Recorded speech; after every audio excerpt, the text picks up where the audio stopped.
Welcome back to the Stories of Northern Life podcast, brought to you by the Sault Ste. Marie Museum. I'm your host, Nicole, and today we're going to be talking about one of my favorite topics, medical history. Specifically, the history of hospitals here in Sault Ste. Marie. So, let's get into it. Before the Europeans arrived in North America, the indigenous peoples had their own medicines and medical practices. Since time immemorial, the Ojibwe people have been here. They settled at the rapids and called this place Bawading. They used the native plants in the area to treat various illnesses and diseases. There are 4 sacred medicines that they still use to this day: sage, sweetgrass, cedar, and tobacco. Sage is the most sacred of the plants. It is often used in ceremonies and smudgings to remove negative energy and to cleanse homes and sacred items. Medicinally, it was used to stop bleeding, clean wounds, ulcers, sores, and snake bites. Sage was also used as a digestive and nerve tonic, a gargle for sore throats, and bleeding gums. Sage is used for smudging for purification. Sweetgrass tea is used to treat coughs, sore throats, fevers, and sharp internal pains. Cedar is used in ceremonies and smudging to purify the home. Tea made from the boughs and sweetened with honey relieved diarrhea, coughs, colds, sore throats, bronchitis, and other respiratory problems. Bark and twig tea treat kidney problems. The sprays have strong antifungal and antibacterial properties. Sprays were boiled and the steam was used to treat rheumatism, arthritis, and colds. Green buds were chewed to relieve toothaches. They commonly used the evergreen needles for their antiseptic properties, as they always wanted to keep the wound clean and free of infection. The 4th sacred medicine is tobacco, and although it is very important culturally and spiritually, I cannot find too many medicinal benefits on it. When the Europeans came to North America and began to settle, they did not want to adopt any of the indigenous medicine. Therefore, Western medicine was slow to develop here, as they had to wait for the doctors to settle in the area and for the town to grow enough to support a hospital. For most of the history of the area, Sault Ste. Marie did not have a hospital. The area grew from a settlement in the early 1800s with a fur trade post to a large industrial town with the arrival of Francis Hector Clerc. There were several small outbreaks of diseases such as typhoid, smallpox, diphtheria, and so on, but mainly typhoid, and the town made do with temporary hospitals and even sometimes isolation hospitals. Around 1890, the Shingwalk Residential School had converted one of the buildings on their property to a private hospital for the school. However, a public hospital was still needed. So first off, we have the General Hospital. There was a typhoid epidemic that began in 1895, and flares emerged until the early 1900s. In 1896, typhoid became a serious issue. It infected roughly half the population. The town, later to become a city in 1912, spent $1,600 to purchase an old building for the use as a temporary hospital. They hired attendants and were finally able to stem the tide. However, this was only a temporary solution. What if there was another emergency? What would happen? Finding a hospital then began in earnest in September 1896. A group of concerned citizens and doctors formed a committee to petition Ottawa for a hospital to be built in Sault Ste. Marie. Local organizations and even citizens donated money, and the town even gave them a piece of land to help establish a hospital. They requested aid from Toronto and Ottawa in 1897 and 1898, though they failed to receive government aid to open a hospital. Dr. Chamberlain, an inspector of public charities, advised the citizens to approach the Sisters of Charity, or the Grey Nuns, for aid. Dr. Chamberlain approached the sisters on behalf of the town in July 1898. The Catholic Church and the Grey Nuns agreed to help with supporting the hospital. The sisters Marie du Sauveur and Sainte Rosalie were the founders. They arrived on September 13th, 1898 from Ottawa. A few days later, on the 16th, they set up a provisional hospital in their temporary lodgings, which was a cottage on Water Street. The construction at the hospital site also began immediately, but it was met with slow progress as the area was mostly quicksand. It was necessary to dig 12 feet deep in certain places. On September 21st, 1898, they laid the cornerstone of the hospital. The temporary hospital was humid and very cold in the winter, which were not ideal conditions for a hospital. On July 10, 1899, they entered the new hospital with 10 patients, though it was not complete. In the temporary hospital, they treated 64 patients, and only 3 of whom died. So they were doing a pretty good job at treating the patients. An operating theater was installed as operations were needed right away. On September 28, 1899, the General Hospital officially opened. The hospital was run by the Grey Nuns and open to all. The Grey Nuns, or the hospital order, made it a point to make sure that all were welcome by providing free care to the poor and letting patients know that all faiths were welcome. The Ladies' Auxiliary was formed on May 30th, 1899 to help support the sisters and the hospital. The Ladies' Auxiliary helped to raise funds for the hospital when they needed supplies or when they were expanding the hospital. There was a vegetable garden behind the building that grew food for the hospital. The General Hospital received generous donations from citizens such as Francis Hector Clergue. In 1900, Mr. Clergue visited the hospital and upon inspection noticed that their kitchen stove was quite small, so he offered to buy them a larger one. Later that year, he donated an elevator to the hospital. The sisters had an inscription put on the elevator that simply read, FHC, thanks. Mr. Clergue was very moved by that small gesture. In 1902, he donated $5,000 to build a new wing at the hospital. In 1902, the hospital was overcrowded and the need for more beds was addressed. During the early years of the hospital, they were always short on funds and even beds. Although plans for a new wing were scheduled for 1903, they would not have sufficient funds until 1908. In 1921, they completely renovated the hospital, bringing it up to date. New washrooms were added on each floor, as well as private wards. A dressing room was added to the operating room for the doctors to sterilize before they entered the operating theater. A year later, in 1922, they added an additional wing to the hospital as overcrowding once again became a problem. The sisters provided quarters to the hospital for their provincial health laboratory on July 8, 1920. They added another wing in 1953, and in 1961, a community hospitals campaign committee was formed to raise funds for both the General Hospital and the Plummer Memorial Public Hospital. In 1963, the General Hospital was almost completely rebuilt.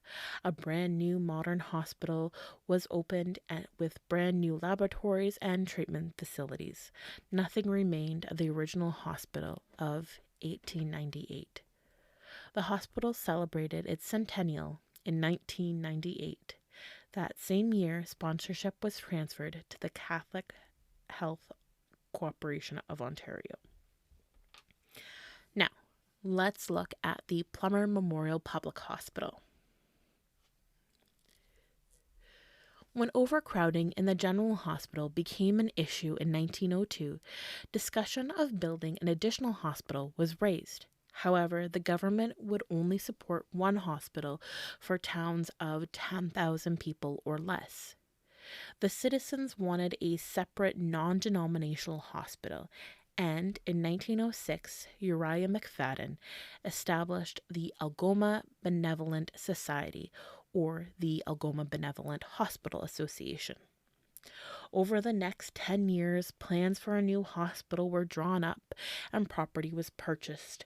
And also, over those 10 years, they continued to raise funds. So, I was doing some research and I've basically found that they started in 1907 to start really raising funds, and they continued all the way up until it was finally opened. They originally purchased Montfermier, Mr. Clerk's residence. However, they found it did not have sufficient fire protection, sewers, and roads. This is kind of ironic because the house would later burn down. 6 lots were then purchased on Cathcart Street, and plans were finalized by 1912. And construction may have been also delayed, one from trying to raise funds for the construction, but then also in 1914 we have the beginning of the Great War, or World War One. In 1917, the population of Sault Ste. Marie reached 12,298. That year, Frank J. Davy was elected president of the Algoma Benevolent Society. He and McFadden rented 2 adjoining properties at 155 and 157 Albert Street East. Dr. McCaig advised on the changes needed to make the house into a suitable hospital, and Colonel Elliott suggested that the hospital be called the Royal Victoria Hospital, and it was accepted. So now, finally, with the town reaching an appropriate size, property finally being secured, plans drawn up, and enough funds raised, the Royal Victoria Hospital opened on July 26, 1917. It had 18 beds and living quarters for the nursing staff. In 1918, times were hard. The hospital was short on funds, and the Spanish influenza had arrived in the Sioux. The hospital had a chicken coop to provide eggs for the hospital, and they planted potatoes in the 6 lots on Cathcart Street. It was soon realized that they needed more space. They began looking for new locations, and in 1920, Captain H.L. Plummer and Mrs. R.A. Lyon, descendants of W.H. Plummer, donated their parents' home, Lyndhurst, to the Algoma Benevolent Hospital Association on the condition that the name of the hospital be changed to the Plummer Memorial Public Hospital. This was happily accepted, and construction began to fit the home as a hospital. And it just so happened that the Lyndhurst, and now the Plummer Memorial Public Hospital, was only a few houses down from the General Hospital. So that is how our 2 hospitals ended up being pretty much side by side. The building was easily adapted and made for an excellent hospital space. The first floor was the men's ward with 11 cots and a women's ward with 4 cots. The second floor housed 4 private wards and a room for 3 surgical patients and the operating room. On the 3rd floor, there was initially the nurses' quarters, but due to lack of room, it was converted to semi-private wards for 7 patients and 2 private wards. The hospital accommodated a total of 31 patients and was officially opened on November 6, 1920. They purchased the D.P. McPhail House on the corner of Queen and Kohler Street for the nurses' lodgings. In 1928, more beds were needed, and so they purchased the lot on the west side of the Plummer House and the water lot from Front Street to the river. They built a 4-story building called the A Wing. They used the best fireproofing and soundproofing materials. And this is the building that has now been converted into condos, so that original A Wing still stands. It was opened on July 26, 1929, and it had x-rays, laboratories, and pathological department, and all other latest equipment. It also had a maternity ward and isolation ward. They moved all the patients from Lyndhurst to the new wing and converted the old building into living quarters and schoolrooms for nursing students. The new building now held 48 beds, but from 1945 to 1948, appeals were made to the government for a 60-bed addition, as overcrowding was a serious problem. However, funding was always an issue, and in 1951 they added a fifth floor to A Wing, increasing the capacity by 20 beds. Still, more was needed. In December 1951, the hospital agreed to build another wing that would increase the capacity to 108 beds, that would include a new obstetrical unit. This wing was completed in 1954. A new nurses' residence and training school was built in 1959 and was later converted into the Riverview Center in 1979. The hospital secured the property east of the Plummer in December 1960. The Community Hospitals Campaign Committee helped to raise funds for the new expansion. Lyndhurst was torn down in 1962 and the East Wing was added. It housed improved laboratories and x-ray facilities. This led to the nuclear medicine department, coronary care, renal dialysis, ultrasound, ophthalmology, dental, respiratory technology, angiography, physiotherapy, and occupational therapy units. In 1979, the psychiatric facilities were transferred from the General to the Plummer, and the General Hospital received obstetrics. In 1984, the two Red Cross hospitals in Thessalon and Richards Landing came under the umbrella of the Plummer Hospital. In 2013, the operation of these two satellite facilities was transferred to the Blind River District Health Center. Then, going back to 1994, the Plummer opened the Renal Wing, the last local hospital addition of the 20th century. The General Hospital and the Plummer Memorial Hospital formed a partnership in 1993. The Sault Area Hospitals was selected as the partnership name in 1996.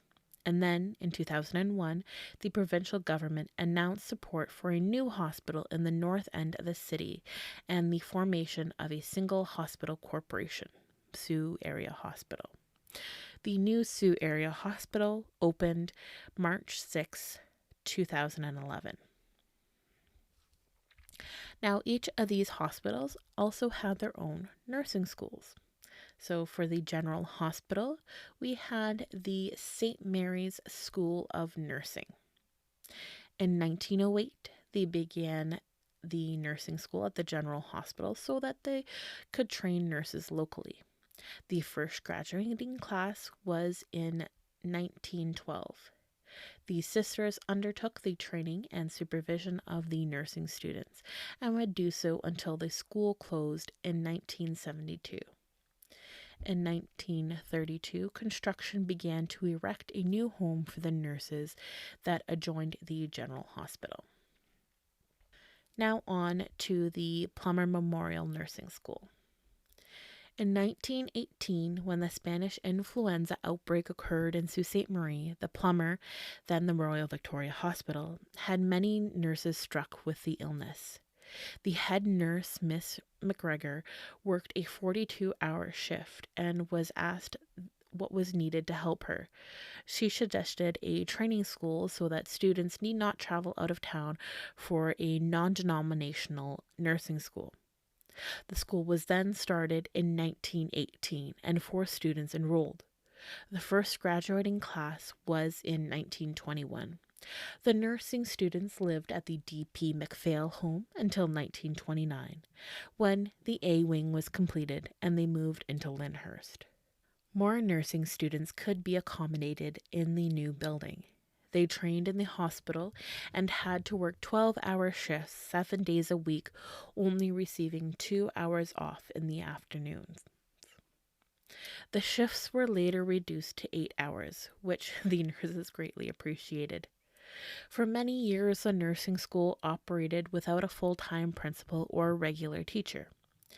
In 1941, Miss Martha Racy filled that position. During the 1930s to 40s, the school was almost closed due to a student wearing her uniform to a party.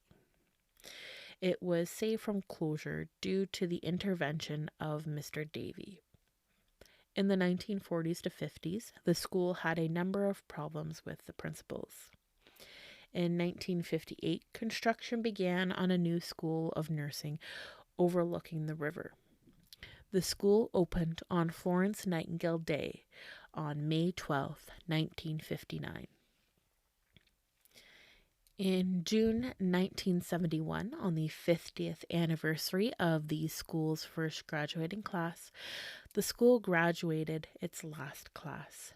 Both the Plummer Nursing School and the St. Mary's Nursing School closed in 1972 and dissolved into the Algoma Regional School of Nursing.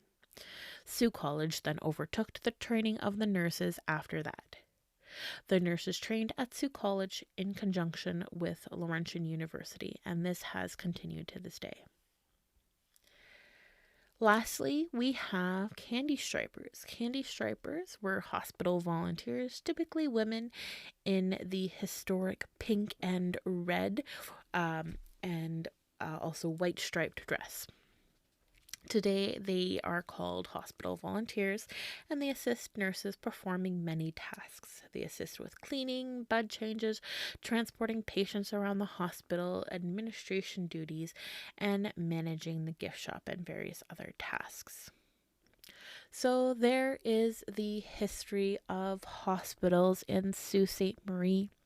I hope you enjoyed this episode, and if you want to know a little bit more about the history of medicine in Sault Ste. Marie, you can always come to the museum and check out our display that we have. You can even check out and see some of the old tools and even some of the old nurses' uniforms that we have.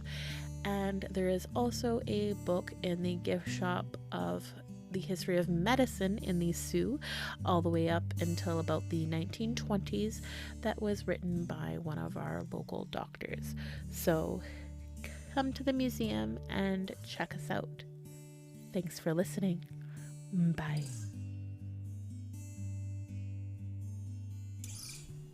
Have you been to your local museum lately? Visit us at the Sault Ste. Marie Museum, located in downtown Sault Ste. Marie, the one with the big clock tower on the top. Our hours of operation are 10 a.m. to 4 p.m. Tuesday to Saturday. We have 3 floors of exhibits that we constantly work on updating. The whole family is welcome, as we have activity sheets and scavenger hunts with prizes for every kiddo, a discovery gallery full of hands-on learning, and more interactive elements scattered throughout the museum. And don't forget to come say hi and let us know you're a listener of the podcast. Hi, I'm J.L. Fizzell, and I write and publish poetry inspired by nature and the art of being human. These are some of my words. This poem is called Trees on the Art of Rest, and you'll find it in the autumn chapter of my 4th book, Human Nature. Trees do not hold on to the dying leaves they bear, nor do they cast them aside at the first sign of colder winds. Instead, they offer one final show, more beautiful than bittersweet, fire-colored memories for us to hold on to before they can take a season of rest to once more turn barren lands vibrant.